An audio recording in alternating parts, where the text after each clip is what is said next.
I myself do not know everything about the High Ones, only that they are part of something we call the cycle. The civilization arises and blossoms, and then, always at the same stage of their development, the High Ones appear, and with them, the Red Madness. People start losing their minds, wars erupt, and chaos rules.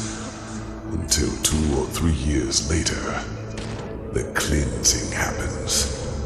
The moment when the High Ones devour the collective consciousness, the gathered minds of this civilization, to give birth to a new one of their own. Despite all of this, nobody knows what drives them. Perhaps they act out of malice, out of an urge to survive, or perhaps they do not even have a will of their own, but are like a force of nature. But I do know one thing, as powerful as they might be, it is mankind who gives them that power.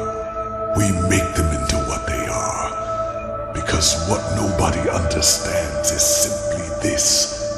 The High Ones feed on what humanity has the most of: their ego, greed, pride, fear, and their everlasting search for an enemy that was responsible for all their misery. It is those traits the High Ones make use of. These characteristics are what make us human, and by themselves, they are harmless. Only when we bury them, when we deny them, then they play into the High One's hands.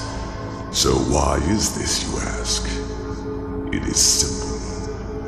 The High Ones alone cannot make the cleansing happen. Only a human can. With the beacon, my knowledge about it is as limited as my knowledge about the cycle. It has existed since the beginning of time. And despite what you might now believe, the ancient writings about it are true. Lit by the ones who carry the Numenos, it can banish the High Ones once and for all. But it can also destroy us. Because what happens when it is lit without a core is far more than an explosion. It is the cleansing, the triumph of the High Ones. And even as we speak, a human, Tealor Orinthiol, has done it again. A bright light will appear from the heart of the machine and open a hole in the sky. And within hours, it will spread throughout the world, and they will all feel it. A fire that burns them from within. A white light which will break through their flesh. Do you understand now? The High Ones have no power. All they do is to feed on our weaknesses, manipulate us into bringing about our own destruction.